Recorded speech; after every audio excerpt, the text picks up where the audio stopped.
Dampraat, de podcast voor dammers.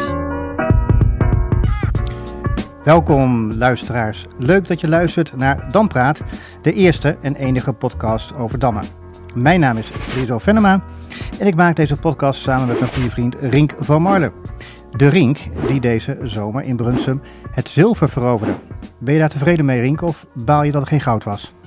Ja, ik heb het wel geprobeerd, maar Wouter Morsink die was echt de sterkste. En deze zomer hoorde ik zowel Mathieu van der Poel als Max Verstappen iets zeggen als...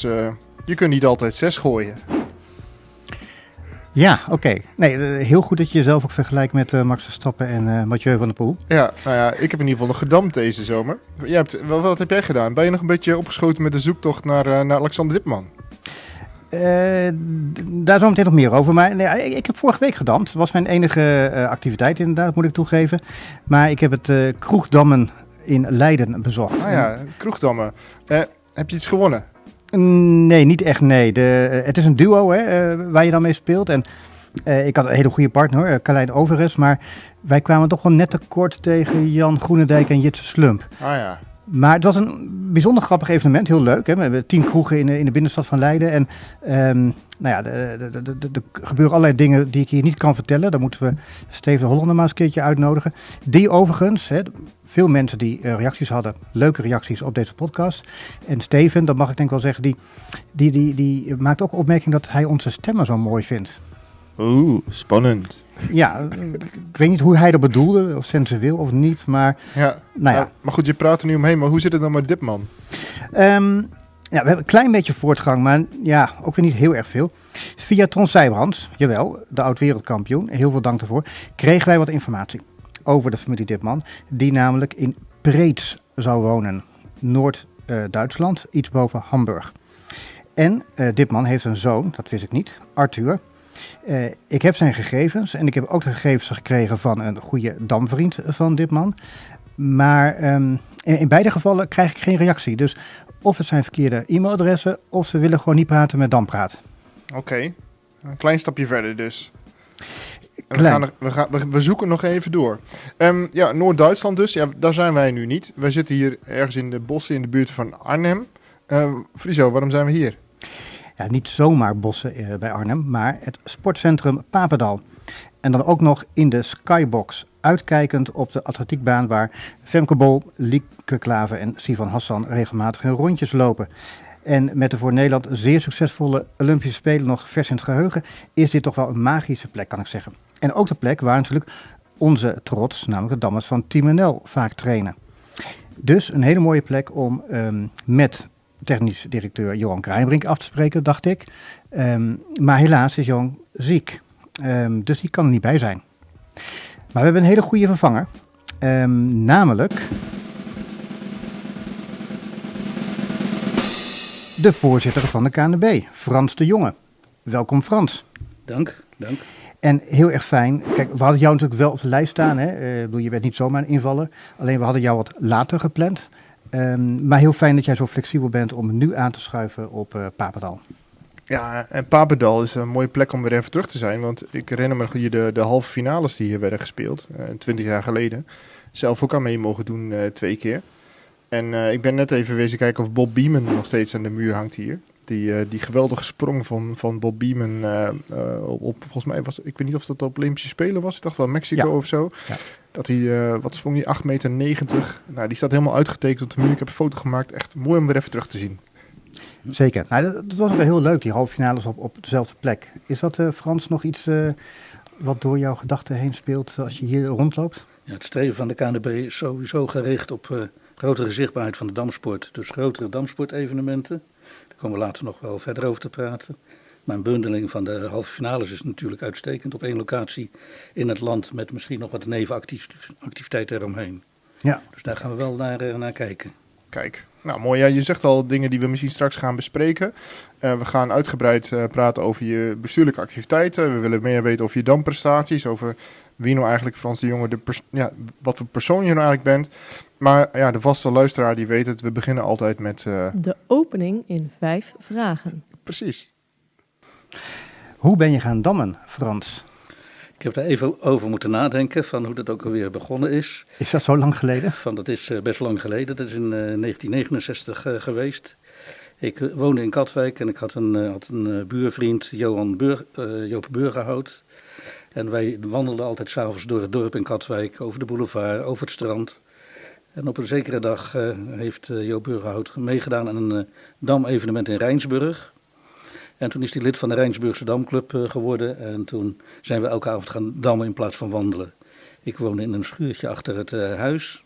Dus we konden ongezien en ongemerkt zo laat mogelijk maken als maar mogelijk was. En dat gebeurde ook. We damden elke avond tot 1 uur, 2 uur in de nacht. En dit is dan de Joop Burgerhout die nu in Leiden damt? Klopt. Oké. Ja. Ja. Bekende persoonlijkheid. Nou, vraag 2 is altijd, wie is je favoriete dammer? In het verleden was dat eigenlijk een beetje Hans Vermin. Hij heeft ook nog in Katwijk gespeeld. En hij kon wonderschone combinaties op het bord toveren. En daar was ik altijd heel erg gecharmeerd van. Tuurlijk zijn Ton Sijbrands en Harm Wiersma, dat is de buitencategorie. Maar ik heb altijd bewondering gehad voor wat Hans Vermin allemaal niet achter dat bord zag op die leeftijd. Dat vond ik echt verbazingwekkend. Oké. Heb jij ook een mooiste partij die in jouw gedachten komt als je kijkt naar de damgeschiedenis? Nee, die heb ik niet. Nee. Niet eentje die van Sijbrands of Wiersma of Hans Vermin vond ik zo mooi. Nee.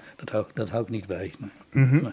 Oké. Op welke prestatie van jezelf ben je het meest trots? Nou, dat is wel heel lastig. Ik heb niet uitermate goed gespeeld. Ik ben ook regelmatig gestopt. Maar ik kan me nog wel herinneren dat ik reserve was voor het eerste team van RDG in Den Haag. En dat ik mee mocht met 1 uitwedstrijd. En toen heb ik een partij Bonaar, geloof ik, tegengespeeld. En in die tijd had je geen computers, weinig boekwerken. Dus je moest het echt hebben van de training van Ton Sijbrands die wekelijks plaatsvonden. Bij Aad Evans, de vader van Fred Evans. En toen stond Ton Sijbrands achter me en daar werd ik heel zenuwachtig van. Die stond de hele tijd te kijken. Toen bleek ik het wel goed gedaan te hebben. Dus ik heb die partij niet meer, maar die heeft wel het meeste indruk op me gemaakt. Alleen omdat de grootmeester achter mij stond. En dat je toch dacht van, doe ik het wel goed of doe ik het nou niet goed? Dat doet wat met je. Ja, daar word je wel zenuwachtig van. Ja, maar weet je ook nog tegen wie je speelde? Nee, dat weet ik niet meer. Nee. Ik denk dat het tegen Twente was. Oké. Dat is het eerste, ja. Overigens, je had ook misschien wel kunnen zeggen, jouw partij tegen Sijbrands, wat nu heel uitgebreid beschreven staat in het boek van Sijbrands. Vanaf pagina 511 hebben we net eventjes nagezocht. Ja. Want dat is blijkbaar een hele interessante partij. Voor Ton Sijbrands was dat een heel interessante partij. Ik heb het niet zo beleefd. Oké. Maar ik heb wel weer wat anders beleefd met Ton Sijbrands, een andere simultaan. Ik heb in het verleden bij het ministerie van Onderwijs, Cultuur en Wetenschap gewerkt, onder andere. En ik werd uitgenodigd door de personeelsvereniging van het ministerie van VWS, omdat Ton Sijbrands daar een simultaan ging geven. Dus ik ben daar vrolijk naartoe gegaan. Toch een man of 15 die daar zaten. En ik werd langzaam maar zeker, zoals de meeste dammers, weggedrukt door Ton Sijbrands naar alle kanten van het bord. Dat ik dacht, ik moet nou wel op gaan geven. Bovendien, mijn bus naar Katwijk, die gaat eens in het uur. Dus als ik het nu doe, dan kan ik de bus nog halen en dan ben ik weer op tijd thuis. Tot mijn verbazing ging Ton Sijbrands ineens voor me zitten op een stoel. En nam een biertje. En toen bleek dat ik de enige overgebleven dammer nog was. En toen bleek dat ook nog remise te worden op wonderbaarlijke wijze. En toen dacht ik, hier is iets geks gebeurd. Zomaar remise, terwijl ik helemaal weggedrukt was. Eigenlijk had willen opgeven om naar huis te gaan. Ja, dat vond ik wel heel wonderbaarlijk. Ja. En die bus heb je nog gehaald of zo? Of, Nee, een volgende bus. Een volgende bus, ja, precies. Ja. Ja. Oké. Hey, wat is je pijnlijkste partij of blunder geweest? Nou, dat zou ik... Nee, ik heb daar nooit zo'n gevoel mee als ik een partij verlies, dan is het meestal ook verdiend. Echt grote blunders heb ik niet gemaakt. Of ik werd totaal weggespeeld, dan vind ik dat ook geen ramp als ik word weggespeeld. Maar ik kan me niet herinneren dat ik echt flinke bokken heb geschoten. Oké. We gaan onze gast wat beter leren kennen, want hoewel Frans de Jonge een zeer bekende verschijning is bij de damtoernooien, bij bijna alle damstoernooien zien we jou. Weten we niet heel veel van hem, in ieder geval ik niet. Ik weet dat je 71 jaar bent, als ik hier wat toernooibeest moet geloven.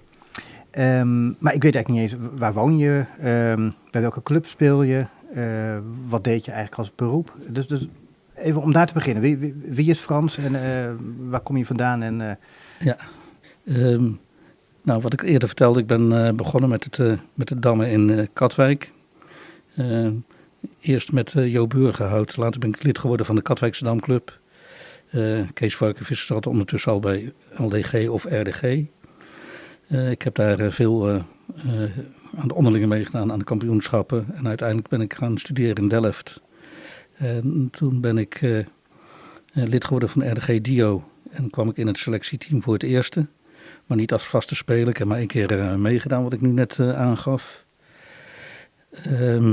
In die tijd werkte ik bij het ministerie. En ik ben later overgestapt naar het bedrijf van Heidse Meurs. Niet wetend dat het een dammer was. Hij had een organisatieadviesbureau.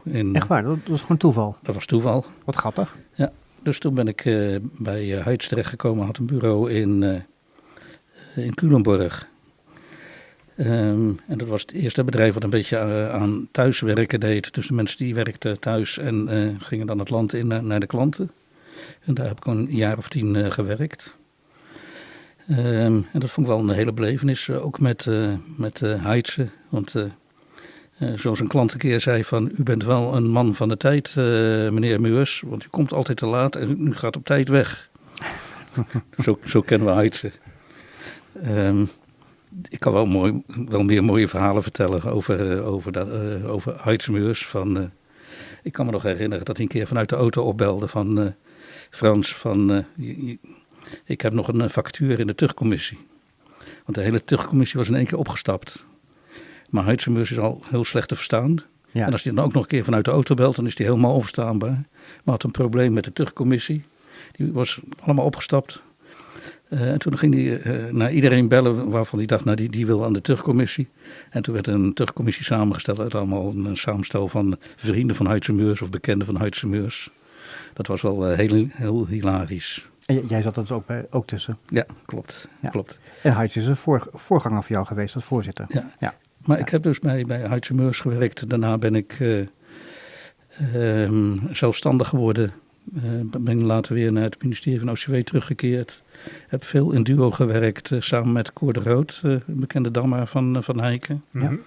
Daar hebben we eigenlijk, wat ik ook binnen de Dambond toepas, veel aan strategische planning gedaan binnen duo. En dat gedachtegoed heb ik ook toegepast binnen de Dambond. Daar ben ik nog steeds mee bezig. En je was ook personeelsadviseur toch bij duo? Of in ieder geval... Ja, meer organisatieadviseur. Ja, maar jij hebt niet Roel Boomscha daar binnen gehaald? Nee, dat heeft hij op eigen kracht gedaan. Kijk, heel goed. En waar woon je nu, als ik vraag mag? Ik woon in het centrum van Den Bosch. Oh, Den Bosch. Ah, oké. Ja. Dus jij speelt dus ook bij Heijmans op de onderlinge? Ik woonde nog geen dag in Den Bosch en toen belde de toenmalige secretaris van Heijmans Excelsior, René van Oosterhout, die belde me op. En die zei van Frans, ik hoor dat je in Den Bosch komt wonen. Wil je niet lid worden van Heijmans Excelsior? En ik ben op papier lid. Ik heb weinig meegedaan, want ik heb in de tijd ook nog gespeeld bij Apeldoorn. Omdat de club een doorstart ging maken en te weinig leden nog had. Ja. Maar ik ga eerdaags wel een keer weer spelen bij Heijmans Excelsior. Ja. En je bent een paar keer gestopt, zei je. Dus dat dammen, dat is dan... Ja, dat zit wel in je bloed, maar is wel een beetje op en neer gegaan dus. Ja, ik denk dat ik af en toe periodes van 5 tot 10 jaar heb gehad dat ik niet gedamd heb.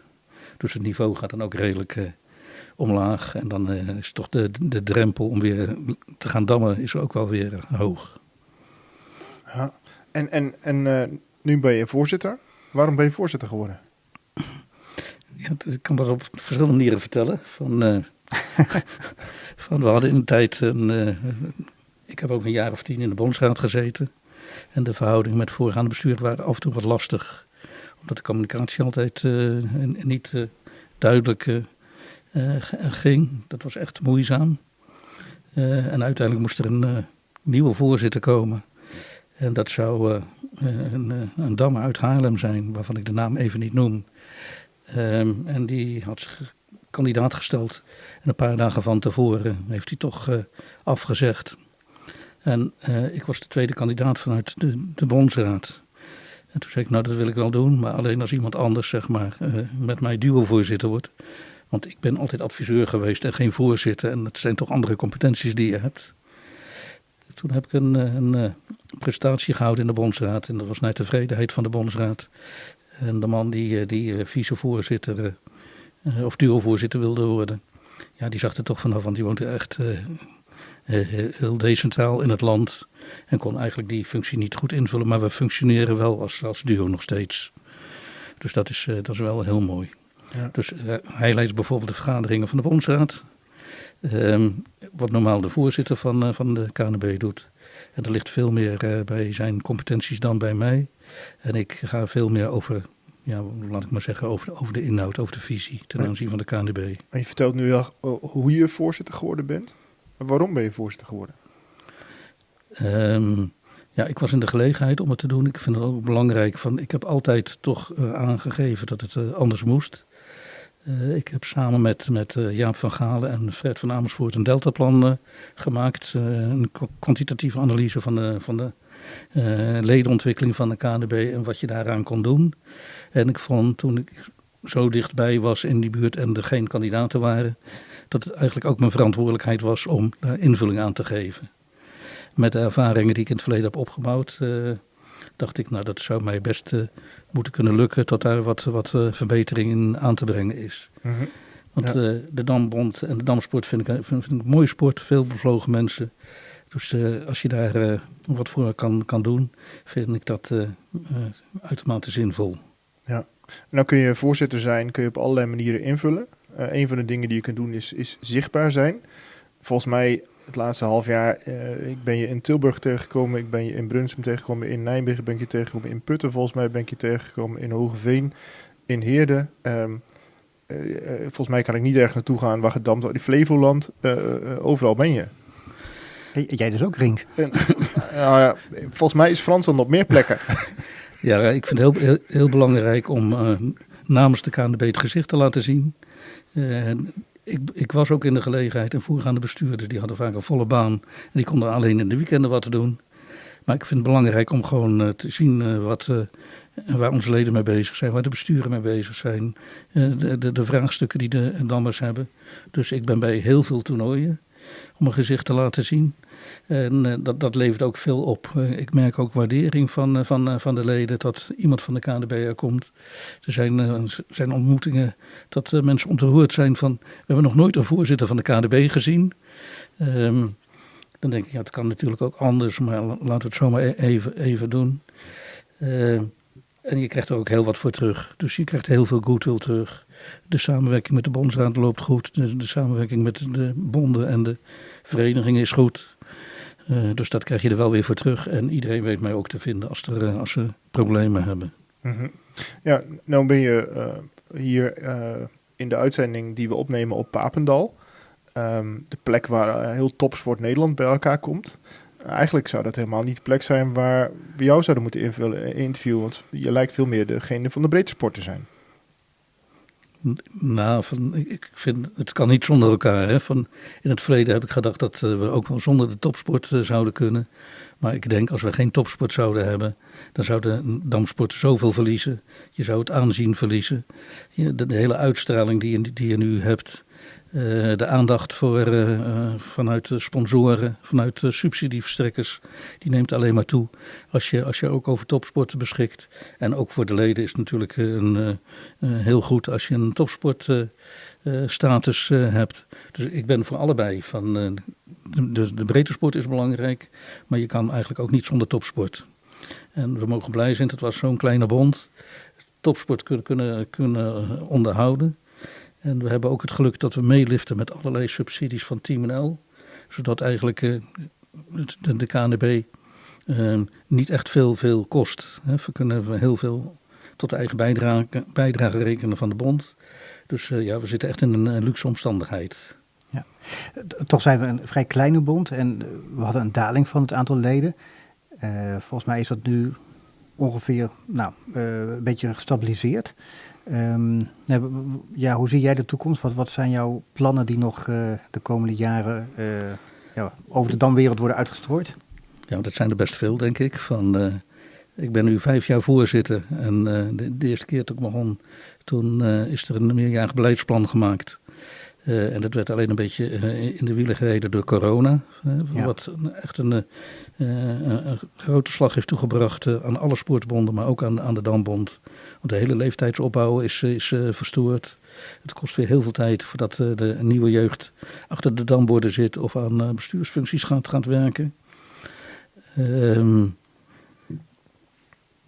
Dus het eerste meerjarenplan, ook het vrouwendammen op de rails gezet. De diversiteit was een groot item, want we hadden maar 2% vrouwen. Dat is eigenlijk onbestaanbaar van een sport die zowel mannen als vrouwen kunnen uitoefenen.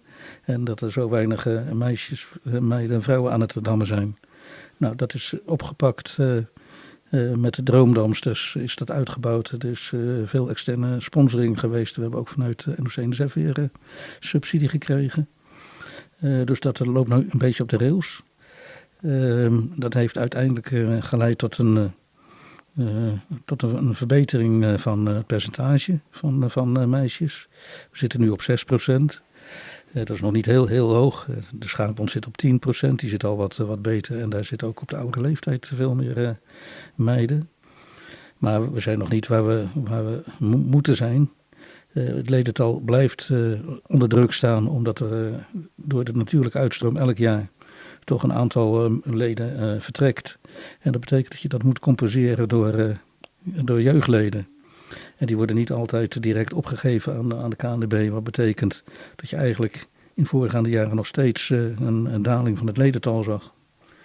We hebben nu een beleidsregel genomen dat nieuwe leden het eerste jaar gratis lid kunnen zijn van de KNDB. En dat heeft wel geleid tot veel meer jeugdleden worden opgegeven. En we hebben voor het eerst sinds decennia misschien wel een ledengroei van 1% binnengehaald. Kijk, het is hier alweer omhoog. Ja. En is er nog één... Ja, je kunt wel meerdere dingen noemen, want volgens mij heb jij veel ideeën in je hoofd. Maar één grote wens van dat wil ik heel graag realiseren komende jaren. Afgelopen jaren hebben we ook nog de samenwerking met de denksporten weten te verbeteren. We zijn vertrokken uit Veenendaal. We zijn ingetrokken in het denksportcentrum Den Hommel. Dus dat was al een grote slag die gemaakt hebben. Dat is Utrecht, geloof ik, hè? Utrecht, ja. Dus de samenwerking met bridge, met schaken en met go. Dat wordt steeds beter. Ja, de volgende slag die ik zie en die belangrijk is, van die uitstroom vindt nog steeds plaats. Die natuurlijke uitstroom betekent ook dat we kader zien vertrekken. Het is ook het grote vraagstuk wat je bij alle verenigingen hoort. We kunnen niet aan kader komen. We hebben niemand meer die het jeugddam op de rails kan zetten, die het schooldammen weet te organiseren. Dus we gaan nu werken aan versterking van het kader bij de verenigingen. Het is ook een beleidsonderwerp van NOC-NSF, omdat het bij alle sportbonden speelt. Dus we gaan het opleidingshuis weer in beeld brengen. We gaan de verenigingen weer hulp bieden met verenigingsondersteuning. We zijn aan het nadenken of we met accountmanagers moeten gaan werken, zoals andere sportbonden ook hebben. Om contact te houden met alle verenigingen, om te kijken wat ze nodig hebben om verder te komen. En hoe ze met elkaar kunnen samenwerken. Dat vind ik nog wel een belangrijk onderwerp voor de komende jaren, om die versterking van de verenigingen weer op de rails te krijgen. Ja, Oké. Voordat we het hele beleidsplan gaan doornemen, wou ik nog even naar de topsportontwikkeling. Want ook daar, dat werk in cycli, altijd cycli van denk 4 jaar. 4 jaar. En volgens mij staat er weer een nieuwe aan te komen. Denk jij dat we daar op dezelfde voet verder gaan of er verandering komen? Of ben je bezorgd over bezuinigingen die er misschien vanuit VWS op ons afkomen? Ik weet wel dat er bezuinigingen zijn. Maar wij hebben nog geen bericht gekregen dat het echt van toepassing op de damsport. Ik denk dat wij redelijk goed staan aangeschreven bij NOC-NSF. Omdat we goed presteren, een betrouwbare partner zijn. Dus ik denk dat de nieuwe topsportovereenkomst getekend gaat worden. Er vindt wel een verandering plaats. Want wat ik eerder aangaf, diversiteit vinden we heel belangrijk. Van evenveel meisjes als jongens aan het dammen. En dat is een hele grote uitdaging. En onze technisch directeur die heeft in overleg ook in het topsportprogramma opgenomen dat wij een open topsportprogramma krijgen. Niet alleen voor de mannen, maar ook voor de meiden. Dat zal niet direct resultaat boeken, denk ik. Want dat betekent dat de meiden hetzelfde niveau moeten halen als de jongens. Ja, dan ben je nog ook met de volgende generaties nog 5 tot 8 jaar bezig om dat niveau te halen. Dus we hebben die ambities, het wordt ondertekend. We gaan inzetten op grote diversiteit, gelijkwaardigheid van meisjes en vrouwen en jongens. En ook faciliteiten daarvoor bieden. Maar dat is nog wel iets voor langere adem. Ja, maar de mensen die de vorige podcast hebben gehoord met Esther, die zullen dan in ieder geval herkennen dat de ambities die Esther daar uitsprak overeenkomen met dit soort ambities. Ja, als het over ambities gaat, wij zitten hier op Papendal, Olympische omgeving. We hebben net Olympische Spelen gehad. Ik kan me de tijd herinneren dat er werd gesproken over dopingcontrole bij dammen, omdat dammen dan ook Olympisch kon worden. Is dat ook nog steeds een ambitie? Tuurlijk is dat een ambitie, maar dan zijn we afhankelijk van de FMJD, de Werelddambond. Ik weet dat een van de presidentskandidaten voor de komende verkiezingen dat als prioriteit 1 heeft opgenomen om damsport olympisch te krijgen. Oké. Ja. En ik heb daar wel vertrouwen in. Het zou heel mooi zijn als wij dat ook zouden binnenhalen. Want dan heb je die gelijkwaardigheid tussen de fysieke sportbonden en de denksportbonden. Wij zitten nu vaak in allerlei overleggen als de denksportbonden dat het gaat over de Olympische Spelen. En wij zitten gewoon een beetje te kijken van het gaat aan ons voorbij. Ja. Je noemt nu al bij de FMJD dat er een nieuwe kandidaat komt. Dat is ook interessant. Daar zijn ontwikkelingen. Als je naar de FMJD kijkt, hebben we natuurlijk, als het gaat met WK, toch wel een tamelijk dramatisch toernooi achter de rug qua organisatie. We hebben een voorzitter van de FMJD die overhoop ligt met allemaal mensen, ook in zijn eigen bond. Hoe kijk je daarnaar en hoe gaat de KNDB daarmee om? Nou, dat is een mooie vraag. Daar moet ik wel eventjes over nadenken. Ja, het is toch een aparte wereld. Ik was dat helemaal niet gewend. Ik had nooit, toen ik als voorzitter begon, had ik me daar nooit mee bezig gehouden. Ik dacht, dat wordt wel geregeld en dat loopt allemaal wel. Totdat je merkt dat het eigenlijk helemaal niet loopt. De damsport is niet een denksportbond zoals de schaakbond met 1 spelsoort. Maar de FMJD die heeft tal van varianten. Het 64-veldenbord. Je hebt varianten met Russisch dammen, Portugees dammen, Italiaans dammen. Ze hebben allemaal eigen wereldkampioenschappen. En dan heb je ook nog een keer het internationale spel wat in sommige landen best goed loopt. Maar ook veel hele kleine landen waar een gebrekkige infrastructuur is, waar de financiën niet op orde zijn. Dat betekent dat de FMJD een beetje een armlastige bond is die niet zelf heel veel kan ondernemen. En dat is een lastig spel. En dan heb je aan de top toch altijd presidenten en presidentskandidaten die toch eigen ideeën hebben. En zoals in elke wereldsportbond zie je dan dat er wat vetes en conflicten zijn. Maar ja, dat was eigenlijk wel iets wat bij mij ook naar boven komt. Jij bent een organisatieadviseur. Je hebt veel in organisaties rondgelopen en geadviseerd. En als je kijkt naar de damwereld, dan ik word er wel eens moe van. Zoveel strubbelingen, conflicten, ordinaire ruzies. Wat een gedoe. Is dat nou typisch voor de damwereld of is dat eigenlijk, denk jij, in iedere organisatie? Ik denk bij heel veel wereldsportbonden. Het heeft ook te maken dat mensen elkaar niet vaak zien. Hè, die zijn ver van huis en dan wordt er geappt en gemaild. En voordat je het weet wordt er weer foute opmerkingen gemaakt, fout gereageerd. De culturen zijn ook totaal verschillend. De huidige voorzitter van de Werelddambond is een Pool. Ja, en het woord polderen kent hij niet, terwijl wij gewend zijn om te polderen. Voordat wij een besluit nemen gaan we eerst kijken of we consensus kunnen vinden. Nou, dat is niet daar het geval. Daar wordt gewoon een besluit genomen en dan wordt het meegedeeld. Ja, en dan krijg je dus al die conflicten die je nou herkent. En ik moet zeggen, het is allemaal wel met de beste bedoelingen. En vaak zitten er ook wel redenen achter. Tot er ineens toernooien worden weggehaald en verplaatst. Maar wij zouden dat toch anders doen met elkaar. Ja. En ik heb ook gevraagd aan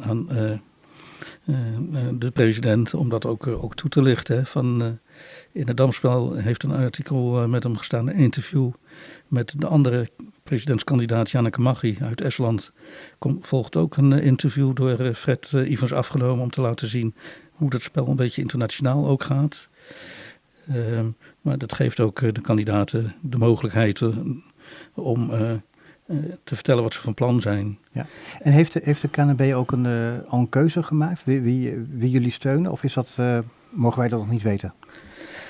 Nee, ik zeg altijd, er moet eerst gewoon een verkiezingsprogramma zijn. Dat is niet gebruikelijk bij dat soort verkiezingen. Maar ik probeer dat wel een beetje te forceren. Dus ik weet ook dat Janneke Maggi graag de Olympische status terug ziet komen voor dammen. Maar dat kan je niet alleen voor dammen doen. Dat moet je ook voor schaken en bridge en go gaan doen. Hij heeft nog wat meer beleidsonderwerpen genoemd. De globalisering van de internationale sport heeft hij stevig omarmd. Waar hij aanzetten voor wil doen.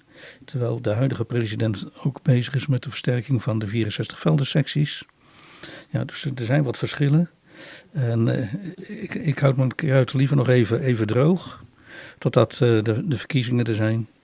En dan kijken welke kandidaat het beste programma heeft. Oké. Nog niet heel groot nieuws dan op dit vlak, maar dat komt misschien nog wel, Frans. Mm-hmm. We blijven internationaal, Rink, want wij gaan naar de volgende rubriek, namelijk... Ja. Dampraat gaat bellen. Hoe is het met? Hoe is het met... we gaan bellen met Italië.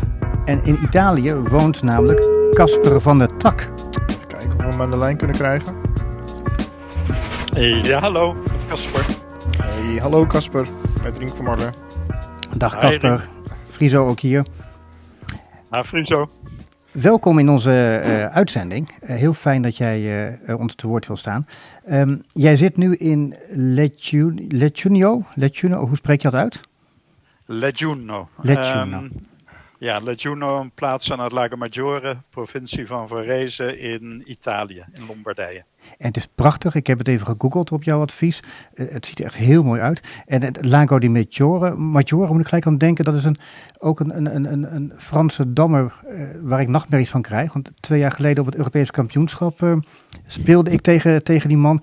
En ik verloor echt een hele slechte partij. En ik trapte ook nog in het enige eindspeltrucje wat erin zat. En hij was zo blij, hij ging, toen hij het uithaalde, ging hij staan en ging hij juichen. Dat heb ik echt nog nooit meegemaakt. Maar goed, waarschijnlijk is dat meer niet naar hem vernoemd. Waarschijnlijk niet. Nee. Klopt het dat jij bent begonnen met dammen in Katwijk?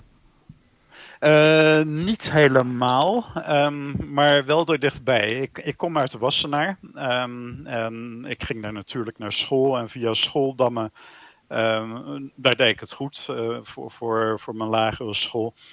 En dat schooldammen was georganiseerd door het Wassenaars Damgenootschap en ja, die letten erop wie scoort er een beetje goed. En die kregen een uitnodiging. Dus ik ben begonnen bij het Wassenaars Damgenootschap. Dat is inmiddels verdwenen.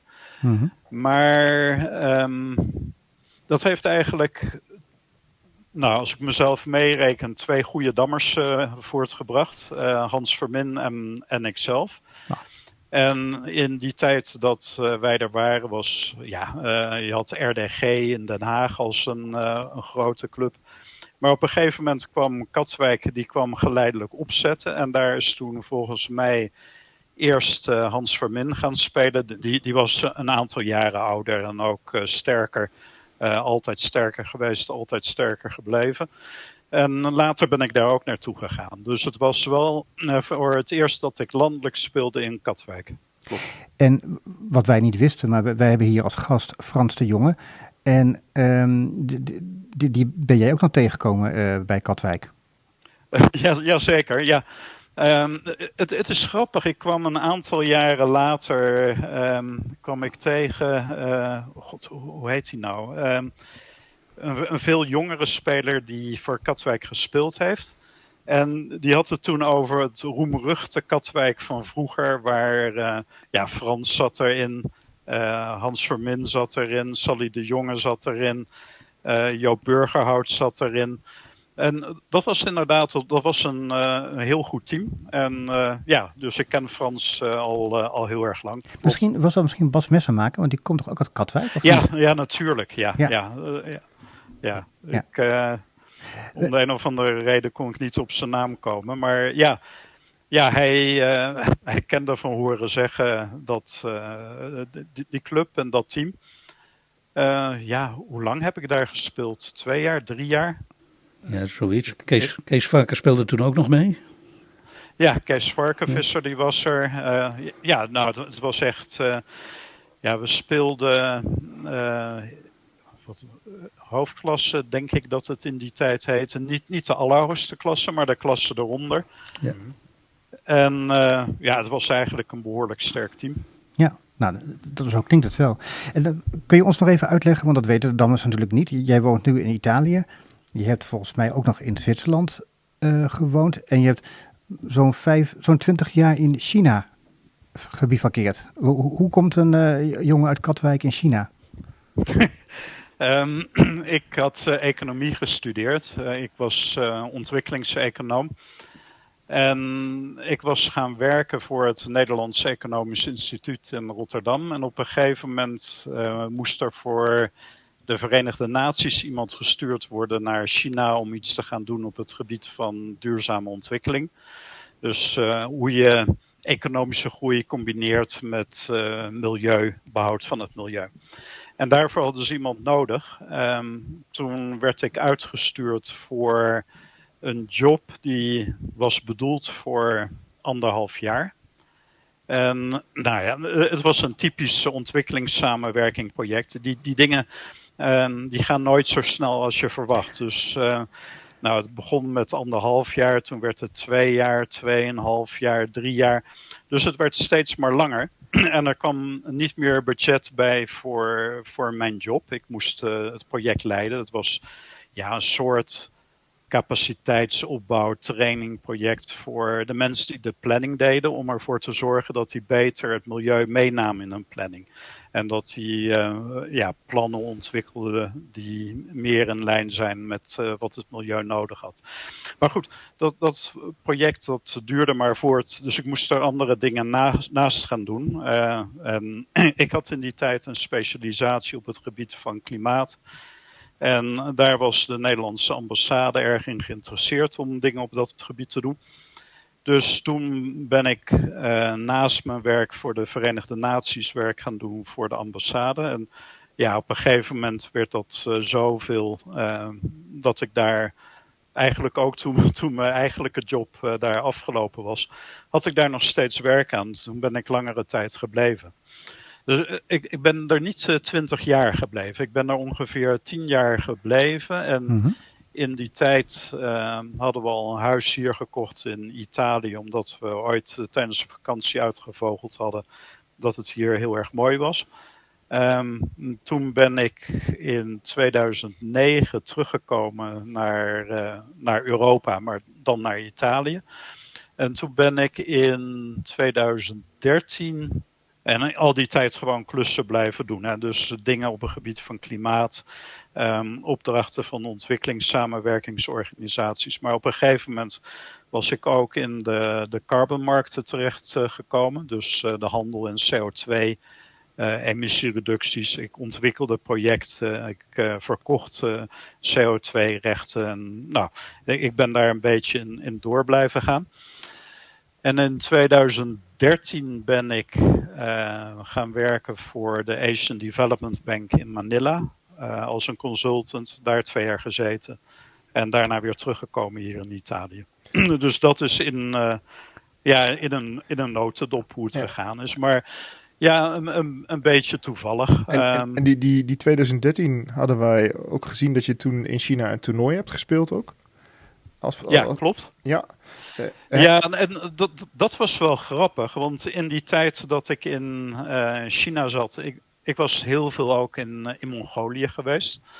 En bij mijn eerste trip naar Mongolië in 2000 moest ik een positie adverteren. Dus, en daaronder stond mijn naam in de krant. En dat hadden toen een aantal Mongoolse dammers die me ooit ontmoet hadden in 1990 in Moskou. Die hadden dat ontdekt.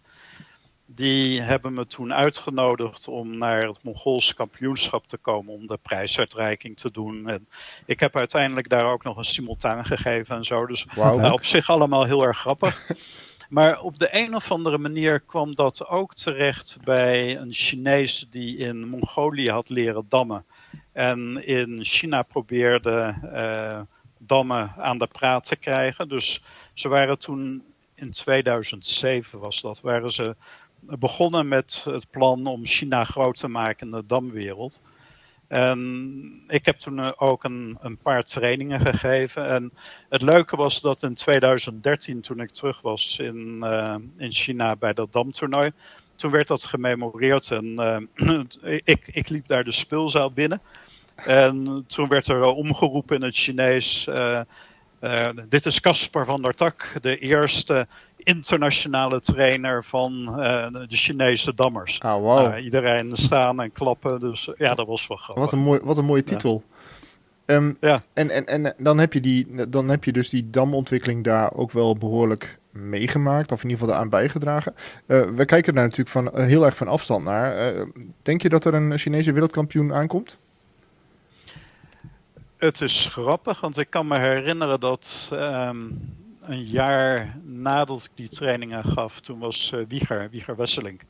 Die was in Beijing, die kwam bij me langs en ik vertelde dat China plannen had om wereldkampioen te worden. Hij zei, en ik zei er toen bij dat ze het wilden doen binnen 10 jaar tijd. Dus eigenlijk was de bedoeling dat ze voor 2017 een wereldkampioen zouden hebben. Ja. En Wieger die zei toen dat hij dacht dat ze dat wel zou lukken. En ik zei nee joh, dat gaat niet gebeuren, want het kost zoveel moeite. Je hebt zoveel, hoe moet ik dat zeggen, zoveel achtergrond nodig. Je kan niet mensen alleen maar goed maken door ze te trainen. Je moet een hele cultuur opbouwen. Je moet een aantal spelers hebben met wie je verder werkt. Zelf ben ik pas redelijk goed geworden toen ik in Amsterdam kwam. En bevriend raakte met Hein en Paul. En dat soort jongens. Hugo Schut in die tijd ook. En dan speelden we dag in dag uit met elkaar. Ja, dan word je beter. Dus ik zag dat niet zitten dat ze voor 2017 wereldkampioen zouden worden. Toen kregen ze natuurlijk wel Pan Yiming. Ja. Die het op zich in zich gehad had om wereldkampioen te worden als hij doorgegaan was. Maar ja, op de een of andere manier is hij uit het zicht verdwenen. En ik weet niet wat er met hem gebeurd is. Misschien is hij gewoon gaan studeren en toen de zin in het spel verloren. Het kan zijn dat hij door coronavirus geen kansen meer had om te dammen en dat hij eruit gegaan is. Dus ja, ik zie het niet op korte termijn gebeuren. Maar als je zegt voor 2030 een Chinese wereldkampioen, ja, dat zie ik nog wel gebeuren. Ja, Oké, dat is ook al vrij snel. Nou. Ja, maar dat is dan 23 jaar nadat ze begonnen zijn. Ja, precies. En nadat hun eerste trainer. Het idee van China was echt, ze plannen die sport. Hè? Dus het idee is als ze dat op gaan zetten en een trainingsschema opzetten. En ze hebben later natuurlijk echt goede trainers gekregen als Chizhov, Valneries, Schwartzman. Toen zijn de ex-Sovjets zijn er naartoe gegaan.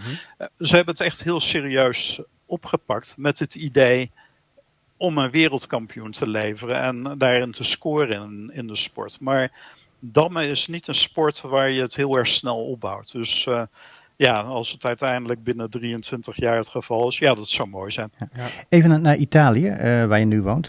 Volg je dammen in jouw land?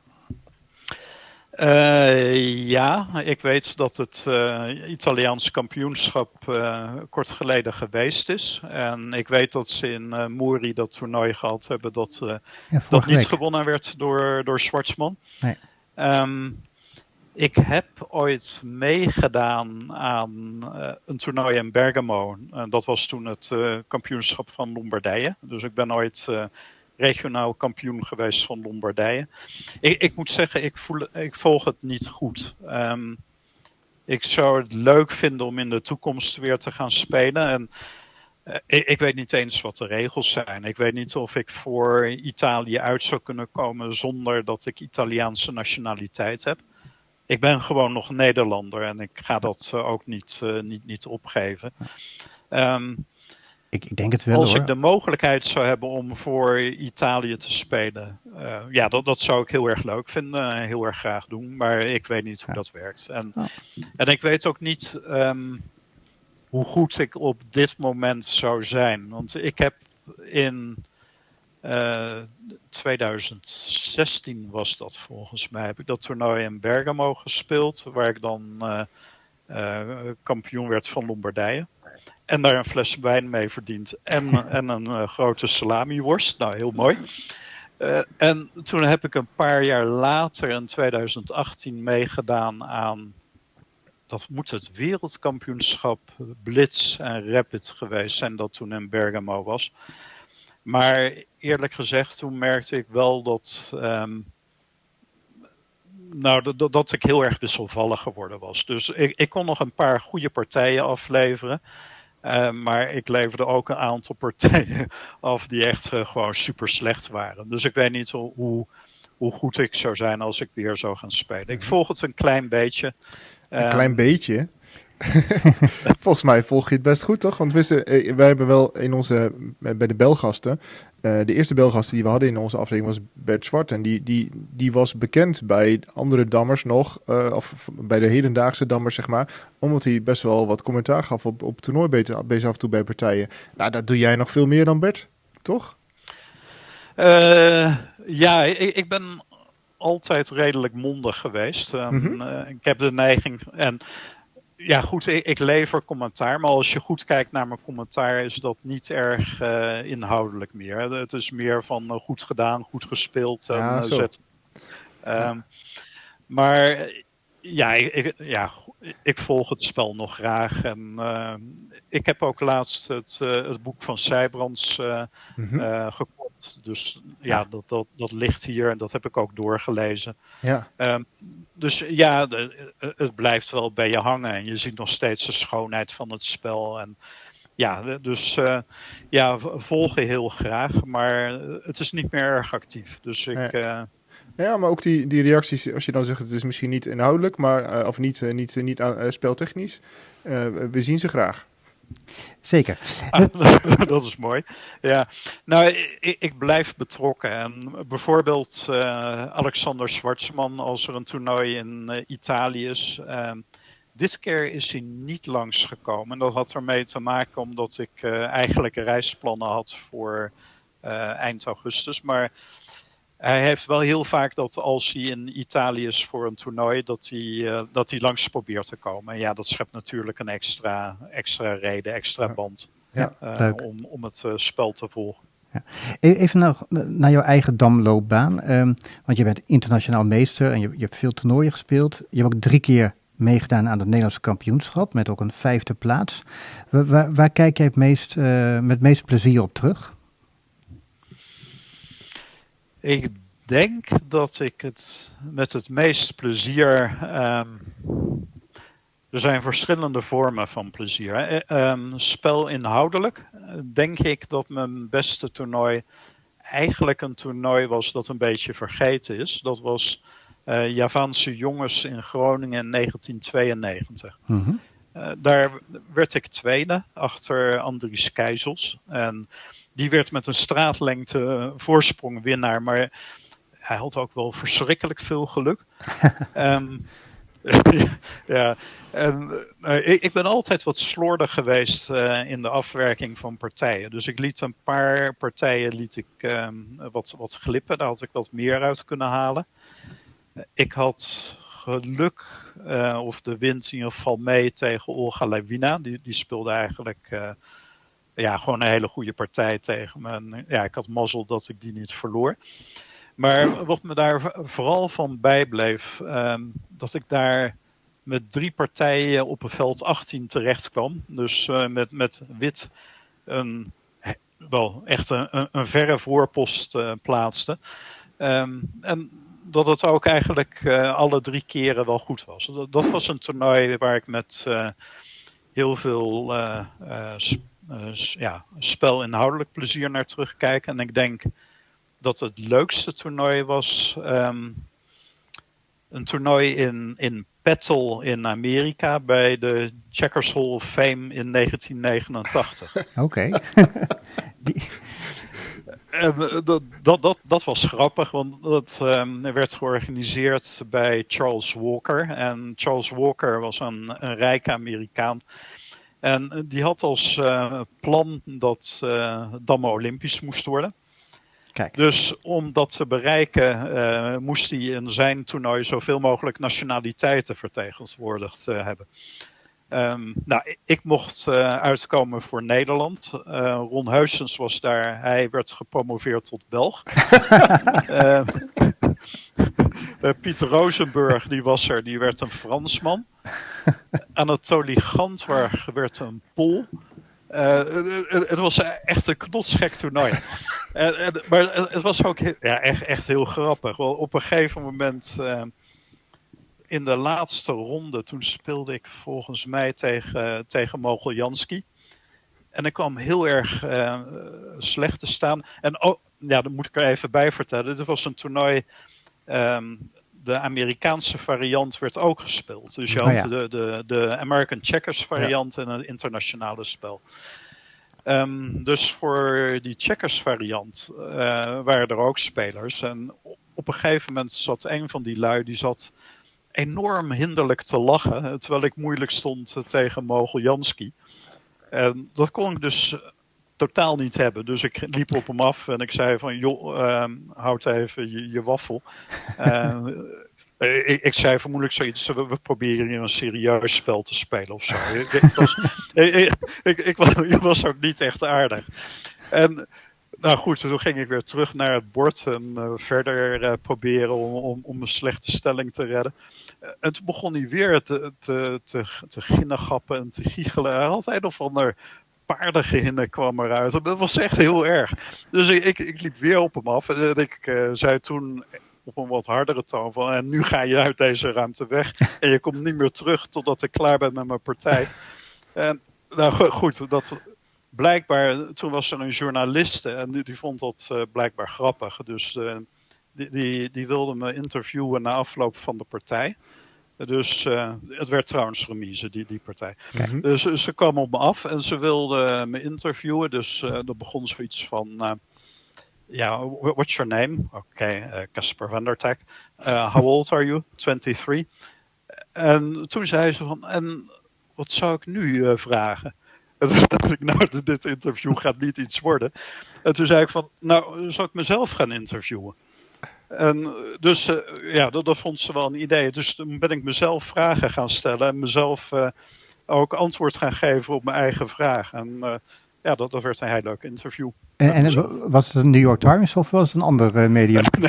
Nee, dit was een plaatselijk krantje. En Petal is een plek, nou misschien heeft het 500 inwoners. Het is echt, het stelt niks voor. Het is ik ken het niet. Een plaats in de buurt van Hattiesburg, op de grens tussen Mississippi en Louisiana. Okay. In de Deep South van Amerika. Er komt goede muziek vandaan.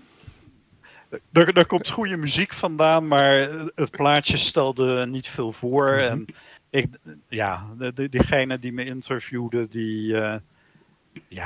dat moet ook een soort hobby geweest zijn voor een plaatselijk krantje. Maar het was in ieder geval, het was een raar toernooi, maar het was ook een leuk toernooi om aan deel te nemen. Ook typisch Amerikaans. In dat Checkers Hall of Fame lagen ook allemaal boeken geschreven door Charles Walker, de organisator en de gastheer. Over hoe je succesvol kon leven. Want, op die typische Amerikaanse self-help-achtige dingen. Het was een leuk toernooi. Het klinkt allemaal goed, Casper. Veel verhalen, heel goed. Maar we komen wel een beetje naar het einde. Ik heb nog 2 vragen aan je. Eentje is, Over een week of 1,5 week begint het Nederlands kampioenschap in Drachten. Er zijn 3 debutanten deze keer. Nick Waterink, Ronald Kreeft en de onbekende Schwartzman. Wat voor tip heb jij voor hen, jij als ervaringsdeskundige? Voor Alexander Schwartzman of vooral voor de anderen? Nou, vooral voor die andere 2. Ga lekker spelen. Wees vrij uit.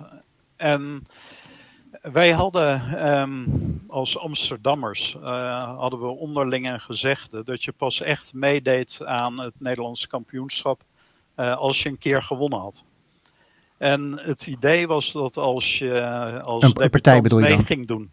Een partij. Als je een partij gewonnen had tijdens het kampioenschap. Ja. Want als je als debutant binnenkomt, er staat altijd een kruisje bij je naam.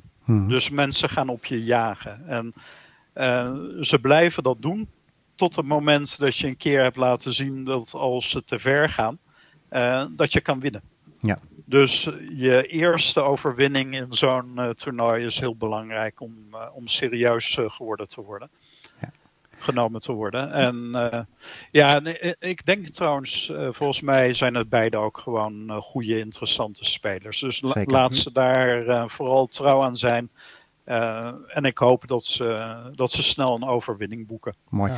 Ja, mooie tip. En de laatste vraag in deze rubriek is altijd: zien we jou ooit weer achter het dambord? En je hebt eigenlijk al gezegd, je zou dat best wel willen.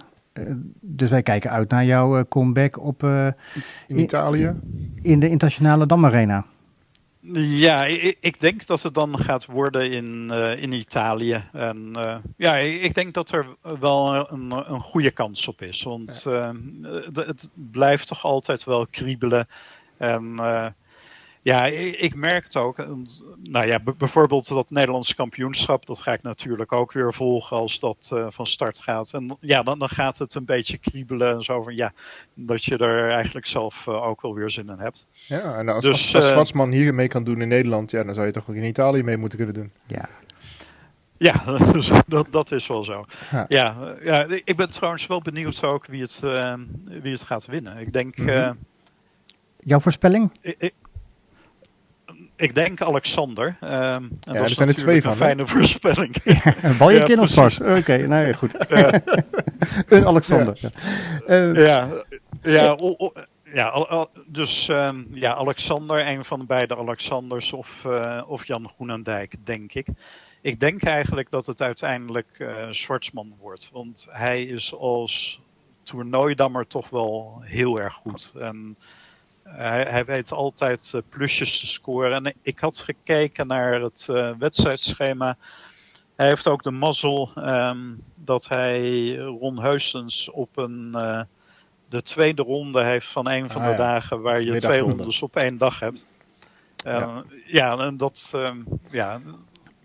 dat kan meehelpen. Maar sowieso. Ik denk als wedstrijddammer is hij zo sterk. Dus hij als ik mijn geld in zou moeten zetten, dan Schwartzman. Oké, hij moet wel de tijd in de gaten houden, want hij is 2 keer onder de vlag gegaan. Ja, precies. Hij heeft, de laatste maar we moeten gaan afronden, want anders wordt het een hele lange... misschien nog eventjes. De podcast is in het Nederlands, maar op YouTube zorgen we ook altijd voor ondertiteling. We zullen hem Italiaans ook ondertitelen. Dus als de mensen daar nou goed luisteren, dan weten ze dat ze bij je moeten bellen. Kijk. Oké. Nou, prima, bedankt. En sorry, ik zie dat ik al 27 minuten in de weer ben. En het was eigenlijk voor 10 minuten bedoeld. Dus, sorry daarvoor. Nee joh, dat is hartstikke goed, want de podcast is bedoeld voor de mooie damverhalen. Dus dat hebben we nu gehoord. Precies, we willen allemaal op de kaart gaan kijken hoe dat zit in Amerika. En die 3 partijen met die voorpost op 18, die gaan we opzoeken. Precies. Heel goed. Hey, dank Casper. Okay. Super. Bedankt. Dankjewel. Oké, goedjes. Hoi. Casper. Nou, dat waren mooie verhalen, maar we inderdaad iets langer dan gepland. Maar dat geeft niet. Iets wat hoop ik. We gaan terug naar jou, Frans. Want wij zitten hier dus, zoals gezegd, op Papendal. En Olympische Spelen, heb jij dat ook een beetje gevolgd? Wat is naast dammen iets wat jou interesseert? Ik vind alle sporten wel leuk om te zien. Dus ik heb af en toe echt wel gekeken. Niet alleen naar de Nederlandse sporters, Maar gewoon de sport in het algemeen. Het zijn toch grote sportfeesten. Ik hou er wel van. Ja. En iets wat vandaag het nieuws was, volgens mij, Rink. Kun jij beter as zeggen? we speak, volgens mij op dit moment zitten Carlsen en Niemann tegen elkaar te schaken. Er is natuurlijk een boel aandacht voor in de media nu, na alle gedoe dat is geweest over de e-doping. Hoe is dat in de damsport vanuit de KNDB? Krijgt dat aandacht? We volgen het wel, maar het speelt voorlopig nog niet in de damsport. Het komt ook omdat in de schaaksport veel meer geld omgaat. Ja. Als daar gespeeld wordt, gaat het om heel grote bedragen. En dat komt bij ons bijna niet voor. Dus ja, het heeft geen zin om als speler daar veel pogingen te doen om toch beter te gaan scoren. Okay. We gaan naar een volgende rubriek. En dat is... Dampraat wil het weten. De vraag van een luisteraar. De vraag van een luisteraar. Kijk, wij kregen een vraag van Peter Litjens. En ik ken Peter eigenlijk niet zo goed. Waar komt hij vandaan, Rink? Jij kent hem? Ja, zeker. We komen hem in Nijmegen heel veel tegen. Hij heeft gedampt bij Lent. Hij dampt nu volgens mij bij Husse. Hij doet veel jeugdtraining. Hij kent Fleur bijvoorbeeld ook heel goed. Hij heeft daar vanaf jongs vaak getraind. Hij is heel actief met jeugddammen. Maar ook arbiter. Gelderland, zeer bekend figuur. Oké, nou. Ik ben alweer een tijdje weg uit Gelderland, zo te merken. Maar Peter vraagt aan jou, Frans. In Nederland kennen we een goede organisatie met verenigingen, structuur, opleidingen, een competitie. Wat is jouw indruk? Zijn er ook andere landen die ook zo'n goede organisatie hebben? Of zijn wij echt de enige? Even terugkomen op Peter Litjens, want ik ben wel eens bij hem thuis geweest. Hij woont in de Ooipolder bij Nijmegen. En ik heb altijd vacatures binnen de KNDB, zoals je weet, Friso. Mm-hmm. Dus ik ben bij hem geweest van ik zoek iemand voor jeugdzaken. Ik heb commissieleden nodig. En, hij was wat minder mobiel, dus dat is het niet geworden. Maar die vraag over het internationale dammen, dat weet ik niet zozeer. Ik denk dat bijvoorbeeld de Riek Keurigjes daar veel meer over weet hoe dat internationaal geregeld is. Ik denk dat in Oost-Europa ook de damscholen heel anders in elkaar zitten dan hier. Dat het ook in China op een heel andere manier gebeurt dan hier. Wij hebben echt in Nederland een verenigingsstructuur die ze over de hele wereld wat minder hebben. Ja. En wij doen alles via de verenigingen. Maar ook daar moeten we veel gaan inzetten als je het hebt over de opleidingen. Wij zijn verplicht door NCNSF om een professioneel opleidingshuis te gaan opstellen. Daar is Esther van Muijen nu mee bezig. We kunnen heel veel meeliften met de Schaakbond. Zodat wij in 2025, 2026 allerlei modules kunnen aanbieden voor de nieuwe generatie trainers, arbiters, bestuurders. Ja, helder. En daar zit ook een rol voor de FMD, denk ik dan. Ik weet ook niet welke rol de FMD daar nu heeft. Van als je daar FMD-arbiter wordt bijvoorbeeld. We hebben daar net iemand uit Hogeveen voor aangemeld. Ja, dan moet je volgens mij meelopen, maar er zit niet een zwaar opleidingsprogramma aan vast. Nee. En daar ben ik niet echt van op de hoogte. Daar zou Frank Teer of Wouter Mossing veel meer over kunnen vertellen. Oké. Nou, allemaal toekomstige gasten waarschijnlijk. Ja. Volgende rubriek, Rink. Ja, we knallen er een rubriekje in. Dampraat actueel. Is er nog damnieuws? Ja, het damnieuws. Want er is natuurlijk wel damnieuws. We hebben natuurlijk net de zomer achter de rug met mooie successen. Ik denk even terug aan de meisjes die het zo goed hebben gedaan. Ook een beetje omdat Esther de vorige uitzending natuurlijk daarover heeft verteld. Met bij de junioren een volledige 1, 2, 3 op het podium. En bij de aspiranten met Julia ook een goede kampioenen. We hebben ook al in onze eerste podcast gehoord van Martijn van IJzerdoorn dat hij bezig was met een boek. En de actualiteit laat zien dat 16 september dat boek uit gaat komen. En dat gaat dus over zijn wereldrecord voor kloksimultaan. Dus we zijn nieuwsgierig. Dat ligt volgende week ergens, wat zeg ik? Nou ja, in ieder geval 16 september, ja, zal het er zijn. Ja. Frans, heb jij een favoriet damboek dat jij naast je bed hebt gelegd? Nee, het eerste boek wat ik eigenlijk bestudeerde vond ik het meest interessant. En dat was van Freek Raman, de combinaties. Toen ging ik al die combinaties uit mijn hoofd leren. Hè, want ik vond dat zo ingewikkeld. En dan lag ik echt 's nachts te puzzelen met dat boek. Al die combinaties uit mijn hoofd leren. Maar dat vond ik echt een voortreffelijk boek. Raman had toch ook dat boek geschreven over symmetrie? Of Symmetrie in het damspel, ja. Is het dat boek wat jij bedoelt? Nee, hij heeft 2 boeken geschreven. Oké. Ja. Ja. En we hadden het al over het Nederlands kampioenschap. En Casper zegt dus, een Alexander wordt waarschijnlijk kampioen. Wat is jouw voorspelling? Het zou kunnen. Of durf je als neutrale voorzitter daar geen enkele uitspraak over te doen? Nee, want ik heb ook gezien dat Alexander Schwartzman af en toe wat zwakker speelt. Als de omstandigheden hem wat tegenzitten, als de tijd wat anders is, dat hij dat vergeet. Dus ik moet nog zien of hij dat weet waar te maken. Balwikin is natuurlijk ook altijd een sterke speler, Jan Groenendijk.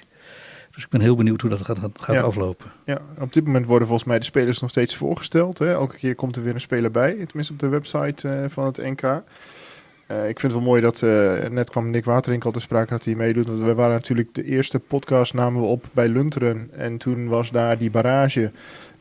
Toen Jan van der Star won van Nick. En dat Jan wel naar het NK ging en Nick niet. Maar goed, Nick gaat er nu ook naartoe. Wie gaat het winnen? Iemand van Team NL toch? Ik heb geen idee, Rink. Wouter heeft natuurlijk deze zomer zijn eerste World Cup toernooi gewonnen. Tenminste, ik weet niet of het zijn eerste was. Maar het was mooi dat hij in Riga was dat volgens mij. Dat hij kampioen werd. Dus misschien smaakt dat naar meer. Ja, ik ga toch voor mijn eigen teamgenoot Martijn. Die heeft nu zijn studie helemaal afgerond. En volgens mij gaat hij zich helemaal richten Nieuwe Dammen. Dus het wordt tijd dat hij weer een aansprekend resultaat gaat boeken. Ja, precies. Maar doet Jitse dat ook niet? Heeft hij ook zeg maar de studie beëindigd dat hij zich volledig op de damsport is gaan inzetten? Ja, oké. We hebben een paar goeie. Het wordt interessant. Ja. Misschien nog vragen, Frans. Een ingewikkelde vraag misschien, maar Schwartzman is Rus. Mocht dus ook niet meedoen aan het wereldkampioenschap. De Russische topspelers ontbreken nog steeds bij de toernooien. Ja, dat is toch wel een gemis, denk ik, voor de damsport. Wat vind jij daarvan? Ja, het is een heel groot gemis voor de damsport dat Russen en Wit-Russen niet kunnen meedoen. Ja, de FMD is daar heel streng in geweest. Want internationale sportbonden die mogen ook hun eigen beleid voeren. IOC laat ook die ruimte toe. Dus je ziet bij sommige sporten dat er wel Russen en Wit-Russen aan wereldkampioenschappen meedoen. FMD heeft echt gezegd van hier beginnen we niet aan. Waarschijnlijk ook omdat Oekraïne zo'n goed damland is. Sterk damland. Ja, dus ik zie daar niet snel een verandering in optreden. En dat is voor de damsport zelf heel jammer. Ja, oké. Helder. Ja. Misschien voor de actualiteit nog even de nationale competitie. Die gaat weer beginnen. Ik ga nu in de hoofdklasse voor het eerst met 8-tallen spelen. Dat is nieuw. Dus kijken hoe dat is. Friso, jij in de ereklasse nog gewoon met een 10-tal? Ja, maar wel minder potjes. Van 11 gaan we naar 9. Ik vind het wel echt wel jammer. Ja, maar jullie krijgen play-offs? Ja. Wie weet. Ja, toch? Nee, we hebben heel uitgebreid onderzoek gedaan vooraf van hoe gaat het met de leeftijdsopbouw, de aantallen leden, de sterkte van de spelers, uitgebreid onderzoek gedaan. Dus het is een degelijk plan. We zien dat we nu nog steeds hetzelfde aantal halen als vorig jaar. Terwijl we nu wel met 8-tallen gaan spelen, ook in de hoofdklasse. En 2 rondes minder. We hebben wel als bestuur gezegd, die 2 rondes die nu tekort komen. Dat wordt door veel verenigingen spelers als jammer ervaren. We gaan de bekercompetitie wat uitbreiden van 1 naar 3 dagen. Dus er komt wel wat voor in de plaats en daar wordt nu aan gewerkt. Okay, en de bovenste 4 van de ereklasse gaan daarna competitie spelen. Ja, het is wel de ruggengraat van volgens mij het Nederlandse dam, de competitie. En wat ik gewoon nog niet weet, je hebt de play-offs ook tussen bijvoorbeeld hoofdklasse en ereklasse. Dan krijg je dus een Rink gaat dan waarschijnlijk die play-offs halen. En dat is na competitie, maar dan komen nu ook play-offs toch voor de... Ja, sorry, ik bedoel na competitie. Hè? Oh, zo, ja. Dus Damlus die eindigt op een na-competitieplek. Dat zou kunnen, hè, Rink.